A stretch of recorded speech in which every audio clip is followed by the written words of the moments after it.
এবং আমি আজকে থেকে আপনারা যেভাবে স্বতঃস্ফূর্তভাবে সাড়া দিয়েছেন এবং আমাদের যে এলাকাতে যে ধরনের পরিস্থিতি এখন আমরা দেখতে পাচ্ছি তাতে মাদক সেবীদের মনে আতঙ্ক তৈরি হয়েছে। আমাদের এই মহল্লার অনুসরণ করে সারা নারায়ণগঞ্জে তথা সারা বাংলাদেশে এই একটি আদর্শ হিসাবে আমরা যাতে প্রতিষ্ঠিত করতে পারি, এই এলাকাকে মাদক মুক্ত করতে পারি, সেই লক্ষ্যে আরো বৃহত্তর কর্মসূচি ঘোষণা করা হবে। এখানে যে অর্গানাইজার যারা আছেন প্রত্যেকেই যোগ্য, প্রত্যেকেই বক্তব্য দেওয়ার মতো। আসলে এখন সবাই টায়ার্ড। আমি মনে করি এই মুহূর্তে আমাদের যে কর্মসূচি আগামী দিনেও আরো বৃহত্তর কর্মসূচি থাকবে, আপনারা সবাই অংশগ্রহণ করবেন এবং আমাদের পঞ্চায়েতের সভাপতি সভা সমাপ্তি ঘোষণা করবেন। হলিস্টার ক্লাবের নেতৃত্বে সপ্তাহব্যাপী এই মাদক বিরোধী আন্দোলনের আজকে আমরা একটা বিশাল মিছিল বের করেছি। প্রতি রাতেই আমরা বের করি এবং আমাদের এলাকাবাসী সাহায্য সহযোগিতা করে যান। আমরা আন্তরিকভাবে শুভেচ্ছা জানাই।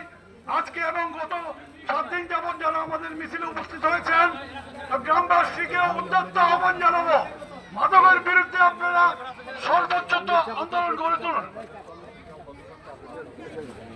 ইনশাআল্লাহ আমাদের কর্মসূচি। একটা কথাই বলবো যে একটা বাড়িতে কারো যদি ক্যান্সার হয় ওই ফ্যামিলি ধ্বংস হয়।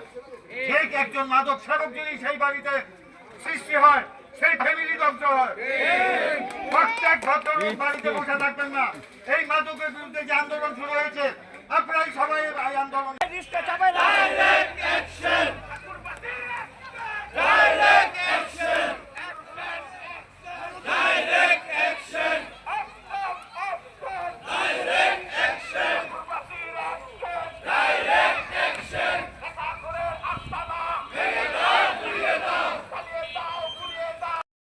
এখানে মসজিদ কমিটি আছে, এখানে প্রাইমারি স্কুল কমিটি আছে, এখানে মনে করেন পঞ্চায়েত কমিটি আছে, ইসলামী কাফেলাত কমিটি আছে এবং খানপুরের যে 5-7টা